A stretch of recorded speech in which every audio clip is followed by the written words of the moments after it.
We can't hear you. You're listening to the new Wceg Network. Thank you. Like us on your social media page. We're here for Take a Stand for the next hour. This is the disclaimer. This is the opinions of the host and the guests and not the show. And we will speak life into the community. I want to thank everyone for coming today. If Senator James come on, we will let her on, but I need to just move forward. I'm going to, since Michael is in Mike, I call him Michael, but I'm gonna call him Mike. Since Mike is the only man, I'm going to let him go first with 1 minute, and then we go on down the line. Thank you. Introduce yourself, Mike. Well, my mom called me Michael when she mad at me, so you know, gotta watch that. First of all, before I get started, I want to tell these ladies, thank you for just running for office. It's a big bravery thing that we have, but anybody that's willing to stand up for their community, I big up that, and I appreciate that. So, you know, that way we'll be able to get down to the bottom of things after this is over. My name is Mike Glanton Jr., and I am a candidate for the Georgia State Senate, District 35. I have two daughters, one 20, one 12, and a granddaughter that will be 2 in about 29 days or something like that. So I am a big advocate of education and economics. Those are two of the things I feel like that gets our community back on board and back out of the red and back into the green, as well as addressing things that are involving the youth. I was a disenfranchised young man as a young man, and still a young man, and still feel disenfranchised. And I think it's important to make sure we restore that voice back to the community, young, old, middle, small, big, everybody. And that's part of the problem with politics. People feel like their voice is not heard. All right. Well, I'm gonna cut you off because we're gonna get on into the show. But thank you so much. I'm gonna go with Whitney.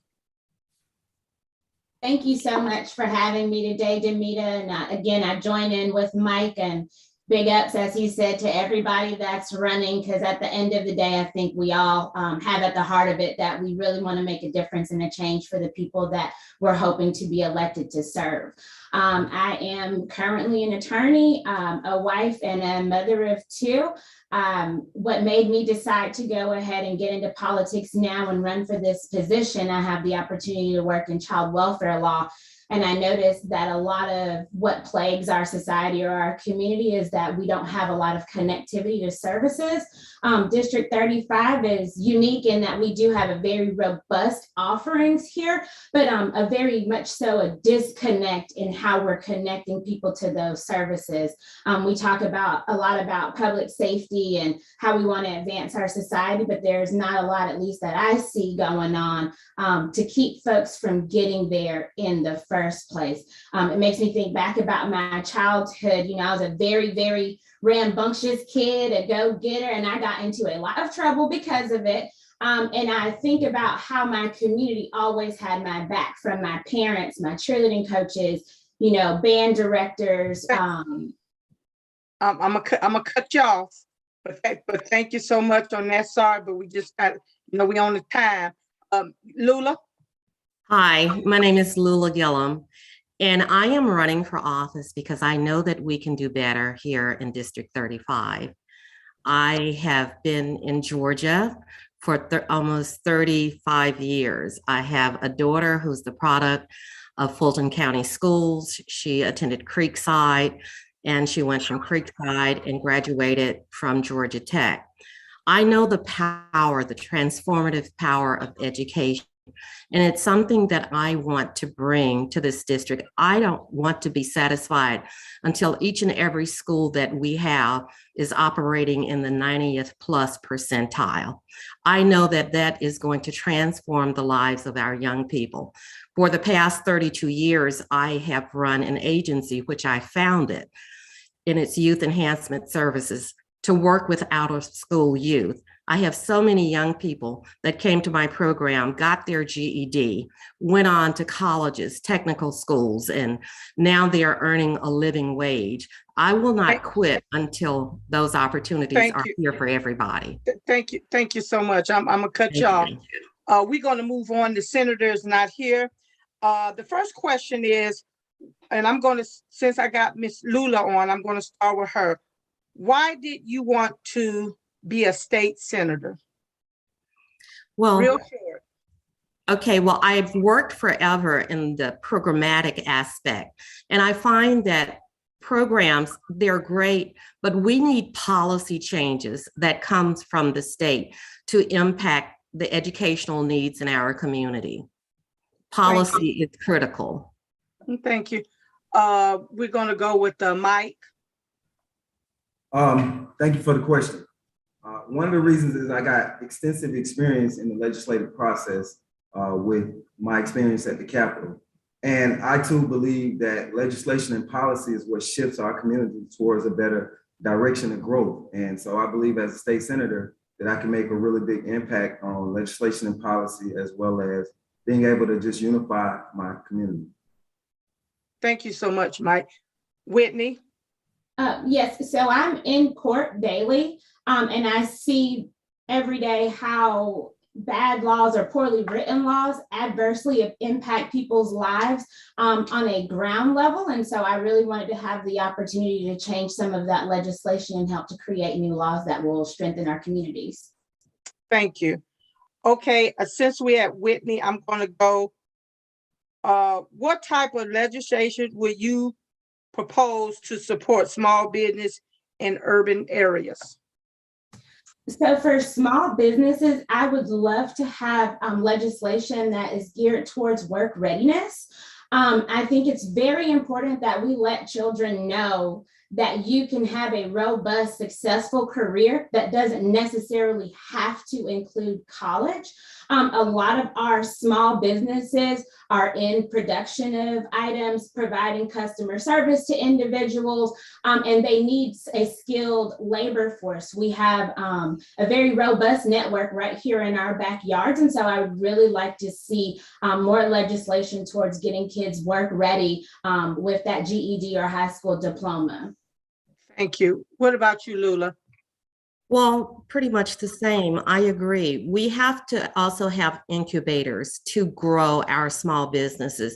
We have to let them know that, hey, you cannot do everything, every aspect of your business. You definitely need tax accountants to make sure that you are doing things correctly. But I am a strong proponent of incubators so that you can have the assistance around you to make sure that you can last more than those 5 years that are normally in place for small businesses to succeed. Thank you.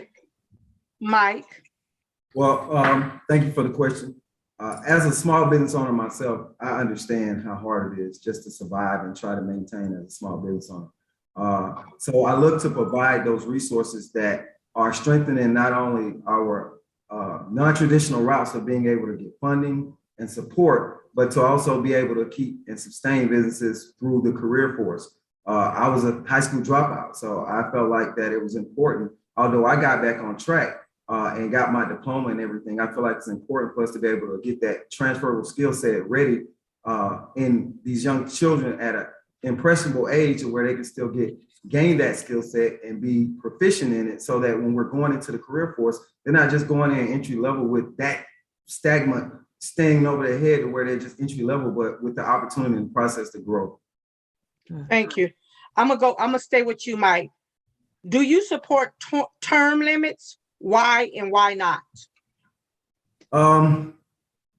I support some sense of term limits because I think that when you go into a situation with a term, you work harder.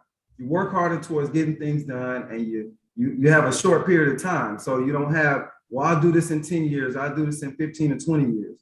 You're able to do it, get in there, because you have that pressure of, I'm not going to be in here forever. So in order for me to be able to get some things done, I have to work really, really hard on making it happen.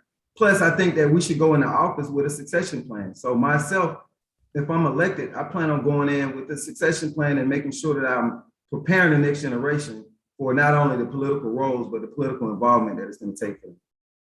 Thank you. What about you, Whitney? I absolutely recommend and strongly support term limits. I think that the community recognizes these are not our seats. They belong to the people that we have been elected to serve. And over time, the thoughts, the ideals, the things that those communities need change. And while I would like to think that forever and for always, I would be able to keep up with those, but being realistic, people with new, fresh ideas, more energy, motivating and internal factors, those seats need to change over so that we are continuously matching and meeting the needs of the community that we serve. Thank you. Lula? I totally support term limits. Too often when politicians get into office and they're there for years, they take the community that they serve for granted. And you see just too many people not getting the services that they need, they want, and they deserve. So unequivocally, I support term limits. Thank you. I'm going to stay with you, Lula. If elected, what do you plan to tackle within your first 90 days? My first 90 days, I intend to tackle how special education students are warehoused in our schools. They're getting certificate of completions, and they can't even go to our local community colleges once they get that certificate of completion. I also want to tackle how Department of Juvenile Justice, how they're educating our kids. They have an 8% graduation rate within the Department of Juvenile Justice. We have to do better. And that's what I want to look at within the first 90 days. And also strengthening voting rights. Thank you. What about you, Michael? I told you call me Michael. I think my mom was mad at me. Sorry, Mike. It's okay. It's okay. My dad changed the name somewhere along the line. But I would actually, if elected, one of the first things that I would do is I would meet with the candidates that were in this race, because what I'm seeing from this conversation is I'm enlightened by these young women that they are extremely smart and focused on the same things I'm focused on. So I think that their voice will be important, as well as those first, before I even take office in the Capitol or anything like that, we'll be fortunate enough not to have a challenger in the general. So I would spend that time touring my district to be able, with a notepad, gathering all of my constituents' information, things that they want, issues that they want to address, so that when I get down there, not only am I getting on track with what's been going on, but I'm also taking this notepad around with me to remind me the legislation that I have to work on based on my constituents' needs and wants. Thank you. What about you, Whitney? Based on what I see in the community and on a daily basis in my work, the first thing that I would want to focus on is helping to develop more legislation to expand our healthcare offerings, specifically regarding mental health services. We have a woefully underserved community when it comes to making sure that your health insurance covers your mental health needs. That's a driving motivator that breaks a lot of families up. And I think that would significantly help kids perform better in school if that was addressed, as well as keeping families together. So that would be my target for the first 90 days. Thank you. What about you, Lula? I'm sorry, let me say this. I'm trying to get Senator James on. If I seem like I'm distracted, I'm trying to get her on. Lula? What you asked me already. Okay, I'm sorry. So everybody got that question? Yes. Okay, thank you. Okay, since I got you, Lula, do you support workers' rights if you have the opportunity to cast a vote to repeal Georgia's right to work law? How would you vote and why? I think it's atrocious that Georgia is an at-will state and can get rid of anyone when they get ready. I spoke with a constituent.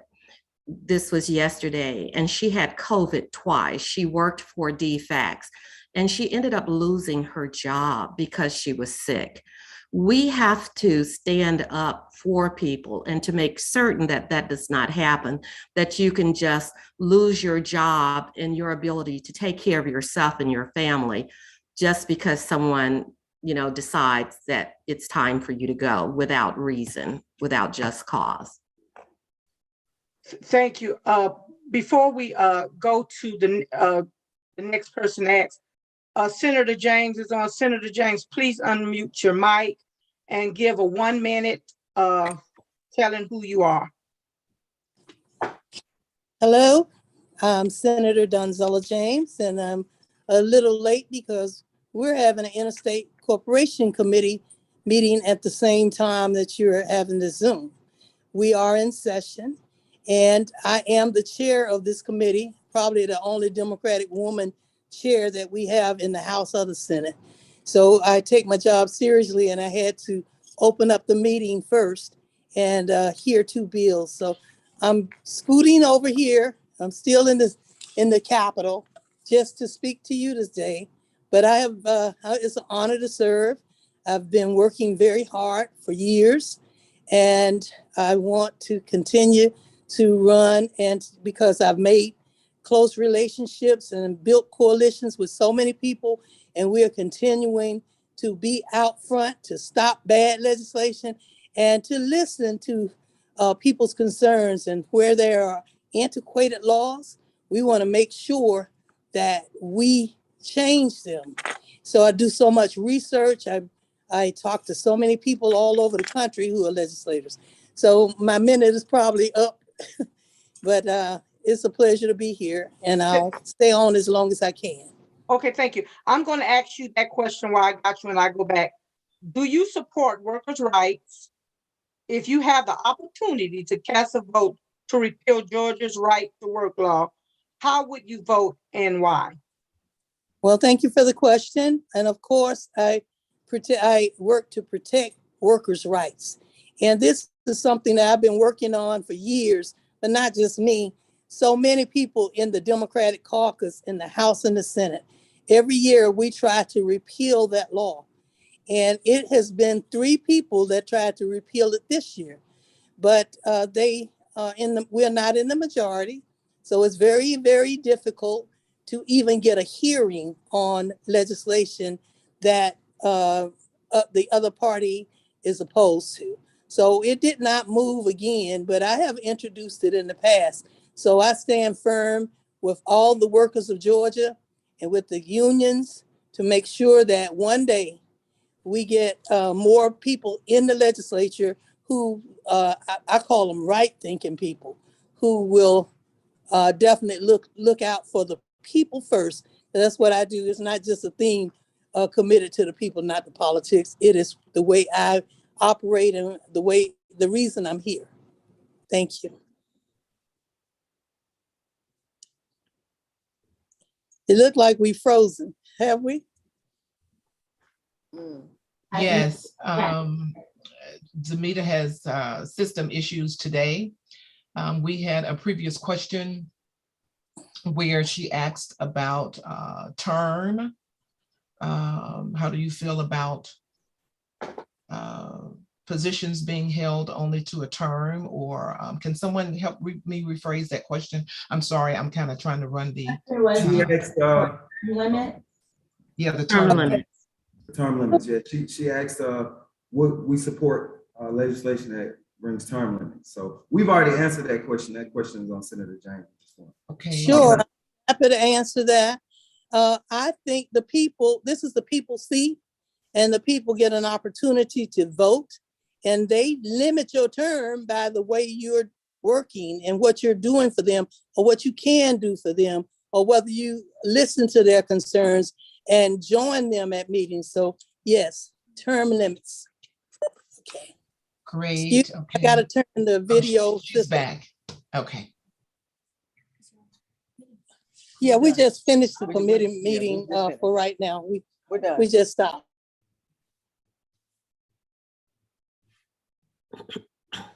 We can't hear you, Ms. Chapman. We can't hear you. Okay, Damita, your volume, you need to turn up your volume. Turn up your volume. It was on mute. Okay, what I said is I'm still at the Capitol, I'm still working, and Okay. the other people came in asking me questions just now because they thought that I was having problems turning up the system here, but they didn't know I was on this call. Okay, it's okay. It's okay. Damita, can you give me your mic check again, please? We're having a few technical difficulties. Okay, I'm going to ask a couple of questions. Can I?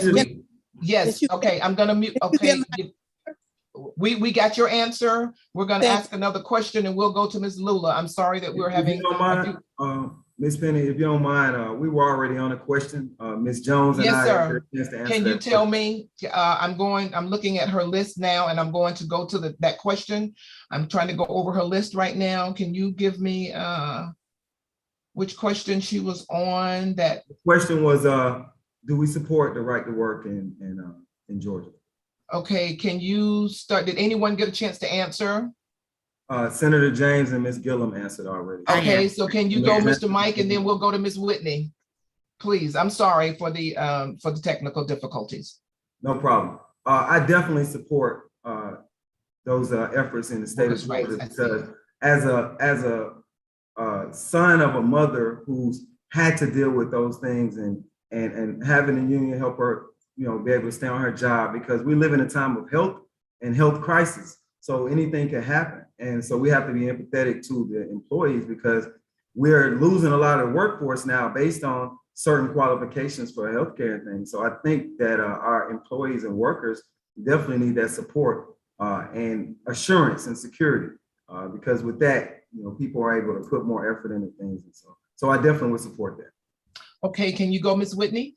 Yes, so in my previous career, I actually worked very closely with unions. I did diversity, equity, and inclusion investigations for discrimination and harassment.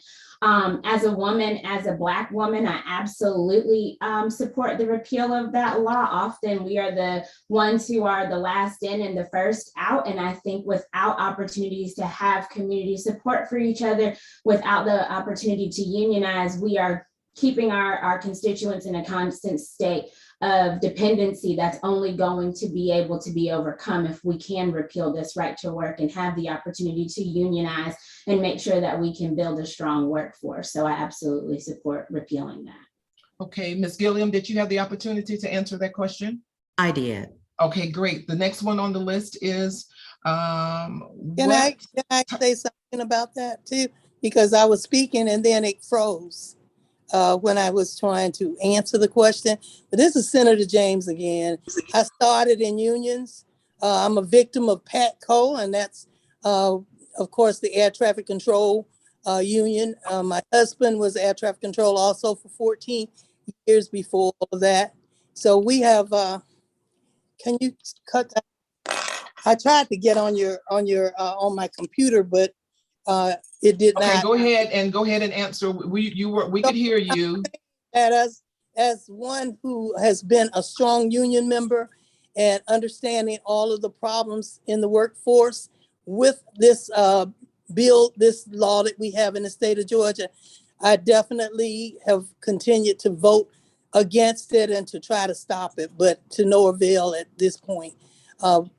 Like I said, the other party will not let bills out. They won't even have hearings. And 99% of them are the chairpersons of these committees, so they can select what comes in or out. So we know that it's a problem, but we just have to repeal it. Okay, thank you so much. The next question, so Ms. Damita will know where we are. She's just joined us again, but what type of legislation would you propose to support small businesses in urban areas? And we'll start with Ms. Gilliam. We've already answered that question. We've answered that. Damita, okay, so I'm going backward. I'm sorry, y'all got to bear with me. I was trying to produce as well as trying to moderate here. So Ms. Damita, can you? Penny, could you see now? Could you hear me now, Penny? Yes, I can. Okay, could the guests hear me? What we're doing, we're going to give. She's freezing up again, so let me make sure where we are. To answer the questions that we gave you guys. What Penny, is if I fade out? Okay, she is freezing up again. Damita, your internet is very unstable. So what we want to do here is We asked previously, and if you would just give me a brief answer, Senator James, if re-elected, what do you plan to tackle within your first 90 days? Of course, making sure that we have more money in the budget for our district. We have been left out of the loop for much too long. And if you're not here and if you've not made those relationships with the different legislators, then we might get nothing in the budget. So I was over the ARPA money, which was the American Rescue Plan monies this year and right before the session started. And I was able to hold 4 hearings. And so we knew what monies we needed throughout South Fulton, as well as Douglas County, which we represent here on the 35th district level. So we worked very hard, and I'm so proud that I got 7 businesses to get money, and made sure that our municipalities and counties got their fair share of that money as well. So that's what I concentrate on first. Bring home the bacon. Okay. Next question, and I'm not sure, I want to make sure that I'm in order here, but since you were talking about the finances, let's go to Ms. Gilliam. I'm not sure if Ms. Damita asks, who are your top 3 financial campaign contributors? For my top 3? Yes. One of my former students who received his GED and is now a data analyst at the Home Depot. Okay. And I have, let's see, who else? Senator Charles Walker and Leonte Benton. Those are my top 3. Okay. Ms. Whitney, who are your top 3 financial campaign contributors? I actually had a young lady who I represented her when she was a foster child. I did not know that she even knew that I was running, and I saw the other day that she had donated $25 to my campaign and sent a note about how I had changed her life. And I really appreciated that, because she doesn't have a lot and still thought it was important to give. I also have a former judge who has donated to my campaign. And a lot of the reason why I wanted to come into this arena was because of the change that I got to see her make before she retired from the bench. And then there's a young man, an attorney that I often go head to head with, and I was very glad to see that he was willing to donate to my campaign, although I often beat him in court. So. Oh, all right. Thank you so much, Mr. Mike Glanton. Well, I've had a music foundation group donate to my campaign, as well as myself have donated to my campaign, but I'm operating on a grassroots perspective. So I've tapped into my circle first, family members, former people that I've helped. I had a young man who was going to be a lawyer who donated to the campaign as well, but I helped him with political canvassing starting out. So people have been excited about being able to help me, and we're gracious and appreciative of whether it's $10, $25, $250 or $500 or $1,000. But we've received all levels of those. But I'm greatly appreciative to all of my contributors, because people don't do anything; they go in their pocket when they believe in you. So I'm appreciative. All right, thank you. And since Senator James, who are your top 3 financial campaign contributors? Well, I've worked on many issues and helped so many people over the years. So I get small contributions from all over the district and all over the state of Georgia. But the Rosa Parks project that I worked on, we're in session and we cannot receive money while you're in session, but the people who are running against you can continue to raise money. And I'm sure that they all know that. But I have many people who have attempted to give us donations, and they're waiting until our session ends, which is just a week from now. And so I've been promised money, but I've not been able to receive it because of that. But of course, I had money left over in my campaign from last time. I have a philosophy that if you don't make but $17,000, shamefully low and the lowest in the whole nation for state senators, and that's all you make, why should you raise hundreds of thousands of dollars? So it's not that I can't raise money, it's just that I refuse to raise so much money to run a campaign.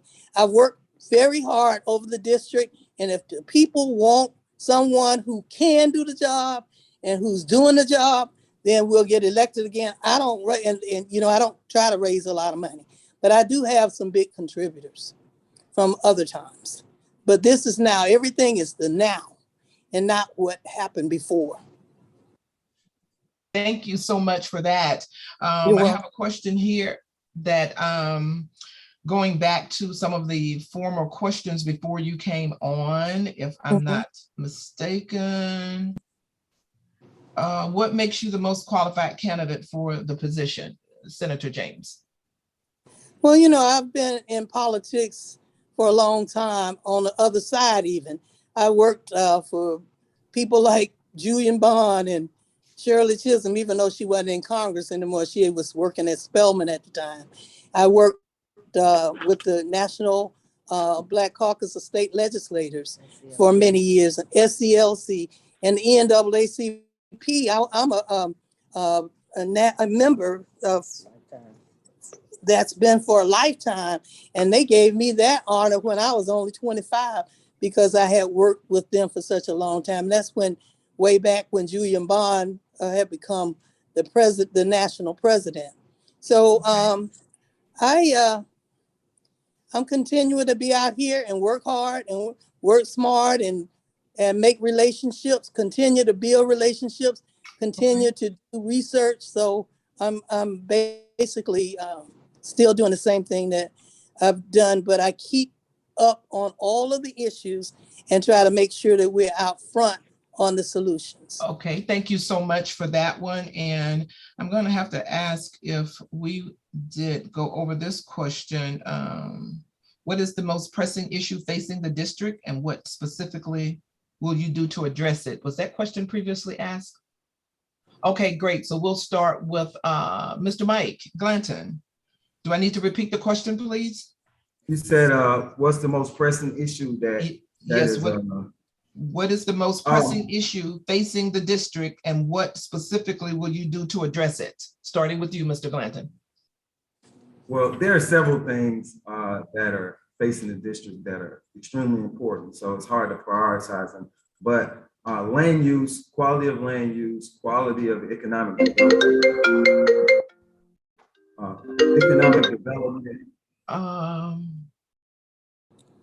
Go ahead, I'm sorry.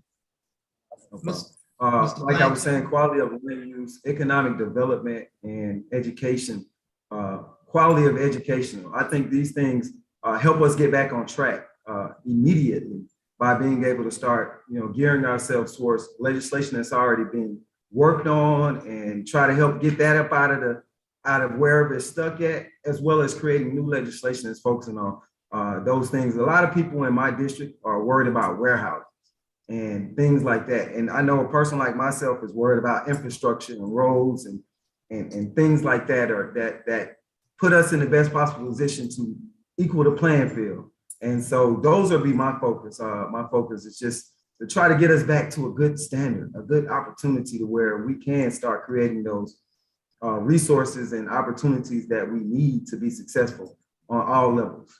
Okay, thank you so much. And I want to go back and make a correction because I failed to give the other candidates the opportunity to answer the formal question about what makes you the most qualified candidate for the position. Ms. Gilliam, thank you so much. Can you answer that for us, please?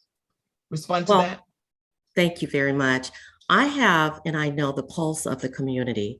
I've been out here on the ground as a community activist for the past 32 years at Youth Enhancement Services. Additionally, I have been a part of the Atlanta NAACP. I'm on the executive committee. I also chair the education committee, which I've chaired for 8 years. And I also was a member of the NAACP when I was in Richmond, California on the executive committee. Additionally, I have worked with the Department of Juvenile Justice as well as Fulton County Juvenile Court. I've worked with disconnected youth So there's a lot going on. I too have been the victim of break-ins. My home was broken into 5 times. I know that safety is an issue. And those are things that we need to address. And how do we address it? Is we address it through education and finding our disconnected young people, which I've been doing for the past 3 decades, and giving them an opportunity through getting their GED and going on to post-secondary options for living wage opportunities. Thank you so much. Ms. Whitney, Attorney Whitney, can you respond? What makes you the most qualified candidate for the position? I believe that what makes me the most qualified candidate for the position is the diversity that I bring to the table. I have lived all over the United States and around the world, as well as having a diversity in educational offerings, in the people that I'm friends with, what my family makeup looks like. And I think I have a unique perspective on being able to bring to the table what I have seen work in other places and how that can positively impact District 35 and Georgia, as well as being able to build upon what is already here. I also think being able to work with lots of different types of people, working well under pressure and working well when stressed is definitely going to be a characteristic that's going to help, particularly in the contentious political climate that we have right now. But most importantly, I'm the kind of person that I'm not just going to talk about it. I'm going to do what I said I was going to set out to do. When they wanted to bring warehouses to Douglas County, I was at city council meetings regularly, arguing and championing to make sure that those things did not come into our community. I'm here every day making positive strides for what the law looks like for the youth that we serve. I'm here to support teachers and education. I have run small businesses. I have worked in the private sector and in the public sector. And I think all of those unique experiences is going to make me well situated to work in this capacity. Thank you so much. Now, I had started another question, which I do apologize for kind of skipping over. Mr. Mike, yes, sir? Yeah, I didn't get a chance to answer that question. Okay, great. What makes you the most qualified candidate for the position? First of all, I love my community. That's first and foremost. I really, really care about my community. I really care about the youth, and I really care about the future. And I feel like I have a unique vision towards the future. I've also myself been a disenfranchised person, and a person that's had to, go without the resources that we need to try to be successful. So I look to try to equal the playing field and allow my community the opportunity to be able to grow. I also have a unique perspective of just galvanizing people and being able to get out there on the ground very energetically and just roll up my sleeves and make it happen. And also to speak to what Senator James said, I do have the relationships already downtown, so that it won't be a situation where we have to start completely over. We're able to go ahead and nurture relationships, not only inside of the party, but from a bipartisan standpoint. So I look to just foster those more in order to get things done, as well as continue to keep the voice of the people right in my heart and close to my legislation and close to the things that I work on. Great, thank you so much. Now, I think we had started on the former question. I wasn't sure if she was able to ask, what skills do you have to achieve a balanced budget? Have we gone over that one? Please forgive me for being kind of in the dark here. We haven't. Okay, great. So if we can start with Senator James.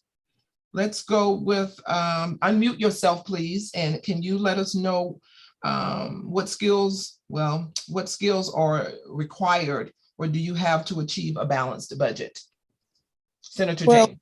Well, I've worked many years on the issues of crime and how much money, you can't, you have to have a budget to do these things. So I wanted to make sure that we had jobs in the area of criminal justice. I'm on the Economic Development Committee here in Georgia in the state Senate. And so I'm concentrating on making sure that we have our infrastructure, but it comes with money and dollar signs. So I've worked in trying to find the monies available, and sometimes it's federal funds or local funds. With my 8 years that I spent with the United Nations, we made international relationships there, and I'm still in touch. In fact, we have an international legislative caucus that we just started with the Atlanta Trade Commission, and I'm the chairperson of that and the founder of it. And we get money. We talk about Georgia being open for business, and they're open for business. So we work to do that. In fact, Africa was not doing as much business with us and getting in the budget. So I worked for years to try to get the Port of Savannah dredged, so that it could take in larger barges and ships. And also now we've been able to open up the Panama Canal to do just that. So you have to get money. You have to work with the people. And, it also helped with my human trafficking, all the bills that I passed with that over the years. I started out way back when I first started. In fact, I had the first human trafficking bill, but you had to have money attached to it. So we made sure that we got sponsors, we got the state, and we got the federal government to give money. Okay, thank you so much. We can go to Ms. Gilliam. Can you let us know what, oh gosh, let me go back. I lost my place here. Hang on one second, give me a second here. Oh, come on. Okay, the question is, what skills do you have to achieve a balanced budget? Ms. Gilliam. Okay, for 10 years, I ran a trucking business, K&L Transport. And so that really took a lot in terms of balancing a budget. In addition, I am the founder and executive director of Youth Enhancement Services, and it has been going for 32 years. So I have to raise money in order to put on programs, and I also have to balance budget, to pay staff. So I am very familiar with being able to do that. Thank you so much. Attorney Whitney, can you answer that question for us, please? What skills do you have to achieve a balanced budget? Yes, so I also have experience working on the executive boards for nonprofits, which I'm sure you all know that that's very similarly situated to working in the government and having to triage different issues and making sure that you are allocating funds to the area that's bleeding the hardest, but while also making sure that you're balancing or meeting the other needs of your business area. Additionally, I have been the managing partner of two fairly successful law firms, and so I understand balancing a budget from a business perspective as well. And so I think I'm very well equipped to be able to meet those functions. Thank you so much. Mr. Mike Glanton, can you answer that for us? What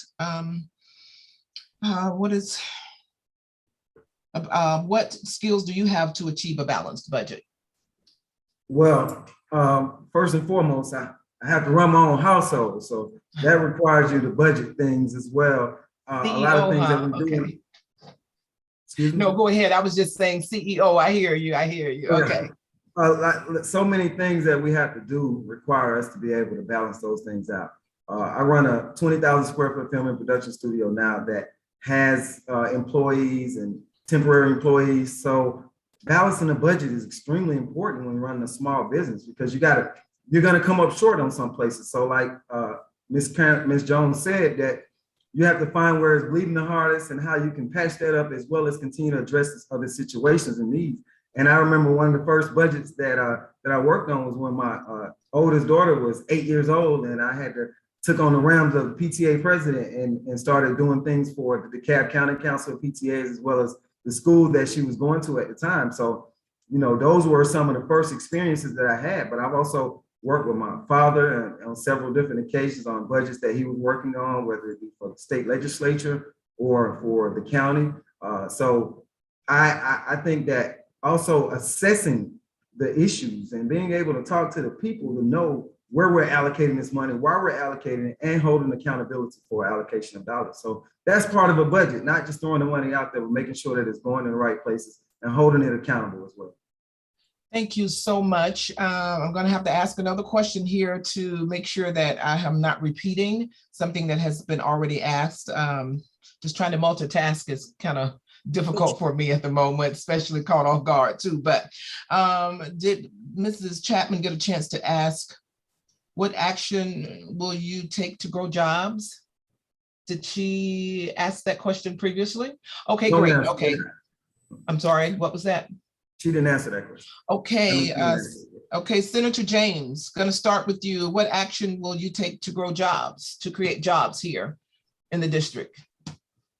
I'll continue to do what we've been doing, and that is to attract quality industry, but more than anything else, to build up with it. We have the largest undeveloped land in the metropolitan area, and we can attract what we want here, and not just warehouses, but to have good businesses, to make sure that we have a hospital, that we have strengthen our police force against crime.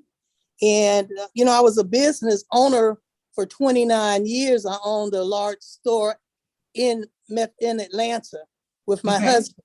Okay. And so, okay, you want me to answer it, or you want to?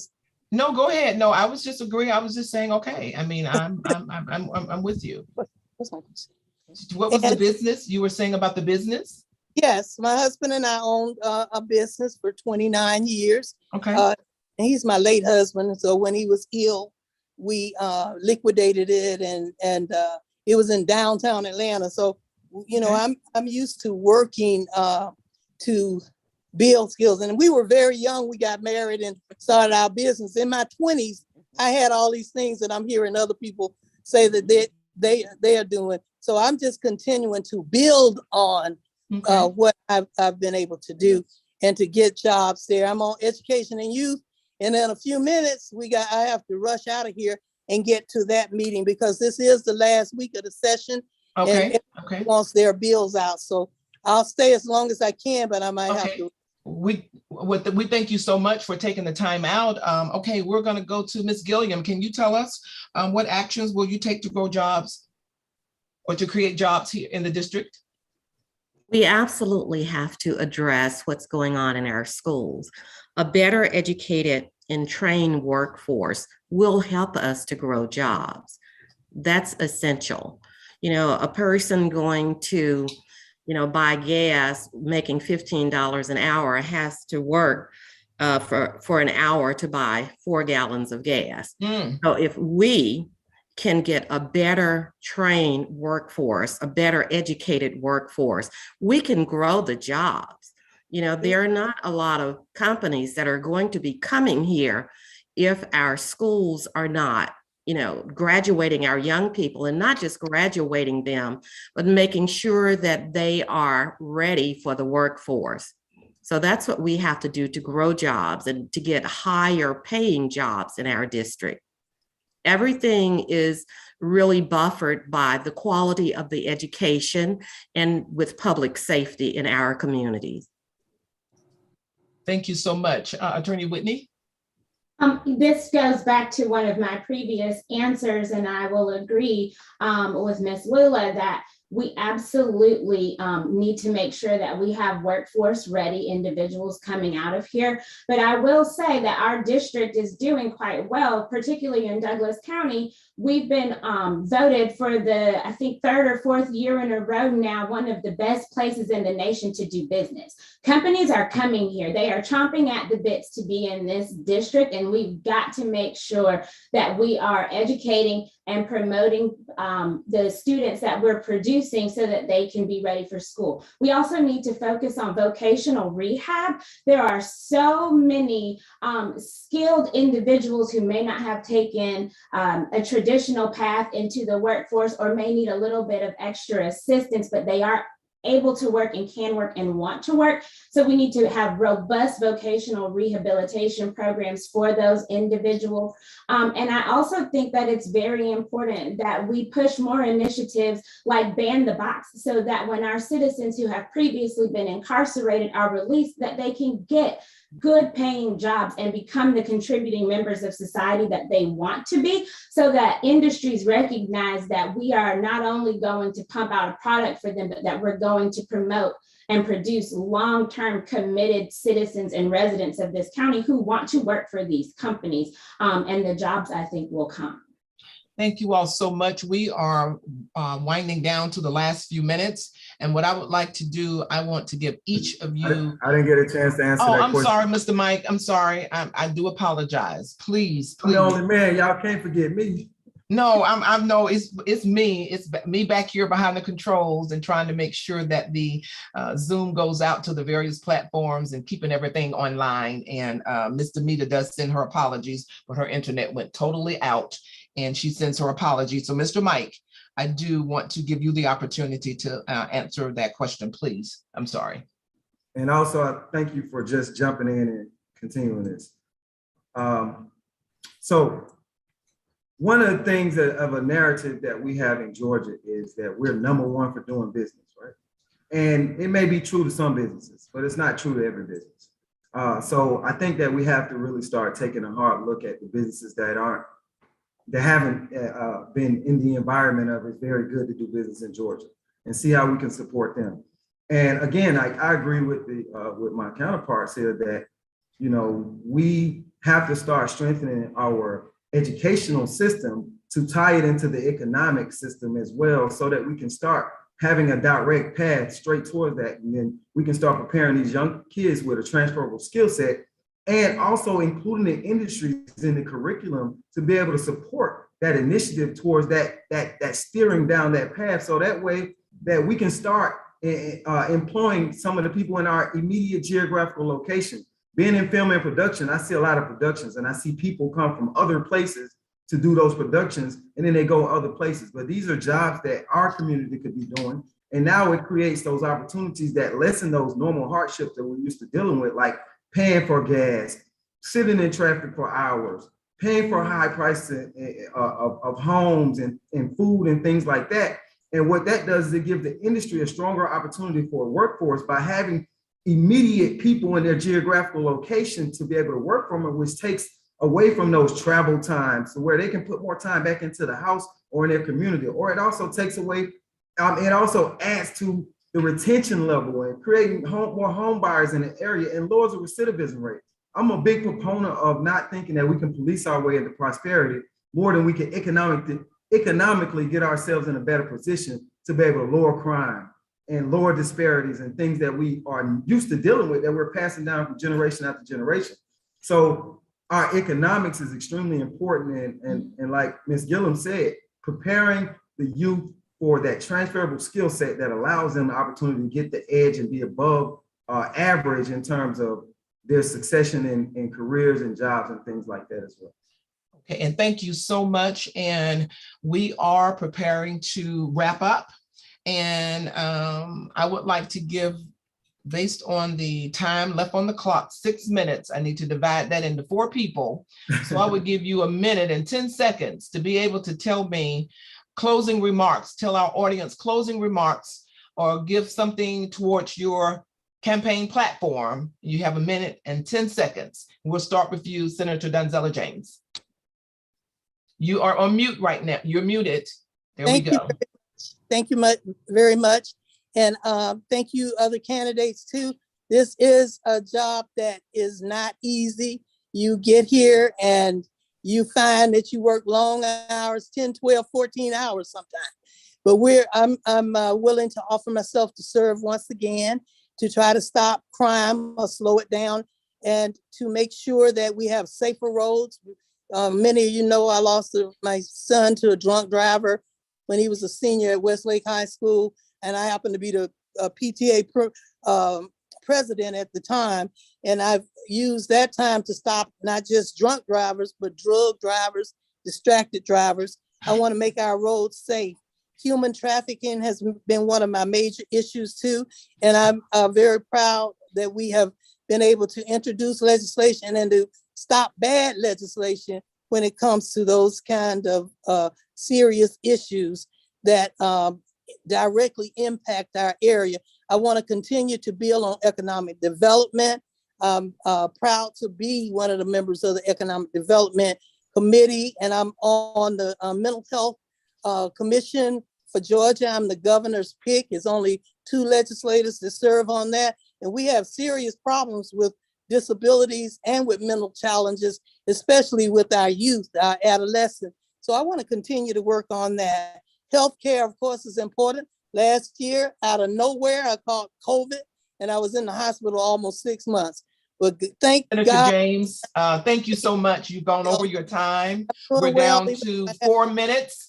And I Oh, need for, I'm sorry, I'm gonna have thank to you. interrupt. I gotta go, Ms. so thank Gilliam. you. Okay, thank you so much for joining us. Ms. Gilliam, can you give Thank your closing campaign platform information?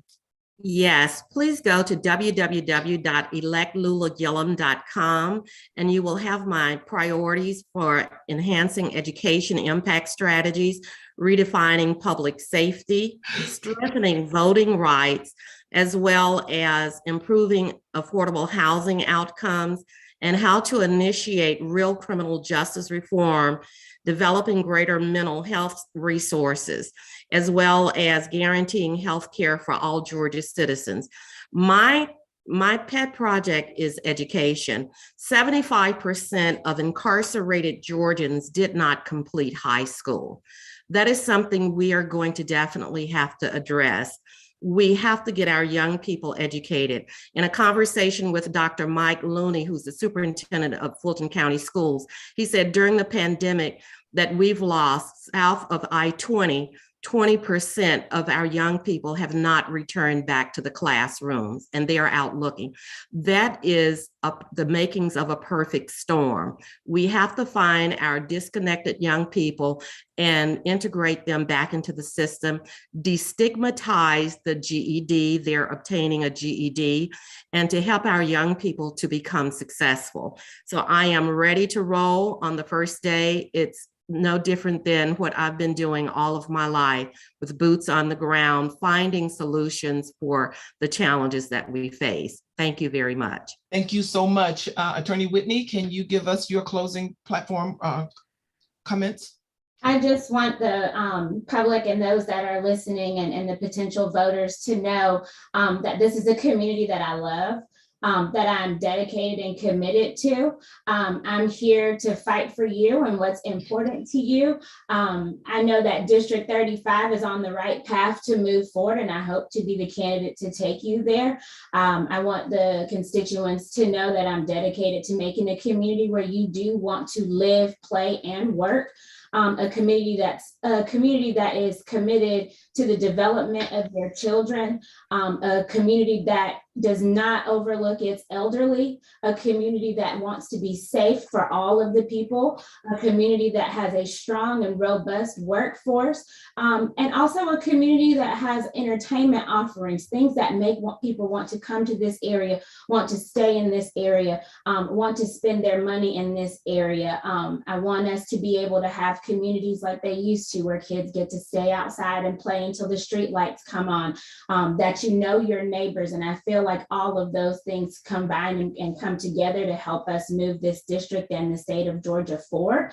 And I'm definitely the person to be able to do that for you. And I do appreciate you for having us come on today. Thank you so much. And Mr. Glanton, just saving the best for last, not trying to leave you out, not leaving you out, but I wanted you to take the minute and 15 seconds that you can use for your closing campaign platform. All right. First of all, thank you for having us on this platform, as well as thank you to the other candidates, including the incumbent, for just putting yourself up for service. And again, like I said, one of the first things that I'm going to do is have a meeting with these other candidates, because it is so enlightening to hear that we all are on the same mission to achieve greatness in our community. So your voice is definitely needed. And as an administrator, as a state senator, you would definitely have a voice inside of my administration towards our community being better. We are in unprecedented times. We're in times that people don't trust government. We're in times that people don't trust their neighbors. We're in times that we need our politicians to be on the ground with us and to showing us that we are real people. So this campaign is a campaign that's uniquely ordained by God, I believe, and a vision that we have just for a greater future, to be able to provide for our kids and our kids that come, and to start not kicking down that can that we've been kicking down, and we start creating that generational wealth that we can pass down to our children. So everything I can do to save my community as a state senator. But as a state senator, I can influence a lot of things, and as well as be able to create that perception and unify my community on all levels, municipal level, federal, state, and any other school board, educational. I think that it's important for us all to work together. So, you know, I ran 4 years ago for this seat and I was unsuccessful. And usually when you get back up, it's because you still believe in your plan, but you enhance it, you made it better. So I'm very confident with the opportunity this time if voters give me a chance to take the helms as the state senator of this area. And I look forward to just working hard for you, bringing it back, you know, making it more fun to understand what we do as legislators, like what I learned when I was a young kid, and just being an authentic person. So you can find me on the web as well at MikeGlantonJr.com. I'm all over social media, as well as my business, film and production. So we're out here on the ground. I'm having fun. I'm extremely tired, so I can't wait to just take a couple of days of rest. But that comes with the job. So 12-hour days, we're used to it. 14-hour days, we're ready for it. 24-hour days, Thank you. we already got them. Okay, thank you all so much. I do thank you all for working with us through our technical difficulties. We want to thank you all for coming forward to state your platform, and to remind our voters that early voting starts on May 2nd, I believe, and the election, the primary election, is on May 24th. So early voting ends on May 23rd too. Sorry. I'm sorry, what was that again, sir? Early voting ends the day before election day. Okay, so that's early voting May 2nd through May 23rd, and the primary election is on Tuesday, May 24th. So thank you all for stating your campaign platforms. Thank you for taking time out of your schedules. We do apologize for any technical difficulties and confusions on the questions. I'm not usually doing this, but I wanted to try to do the best that I could so that the platform could continue. So you all bear with me, pray for me, and we will be looking to see your names on the ballot and may the best candidate win. Thank you all so much. You all have a wonderful day. Thank you. Bye. Thank you. On the campaign trail. Thank you. Thank you. Yes. What was that, Mr. Glanton? What was that? See y'all on the campaign trail. I look forward to meeting y'all in person. Same Thank here. you all so much. You all were great today. Thank you. I Thank do you. appreciate you. Thank And so you. does Damita. Okay. Bye-bye. Bye. Bye.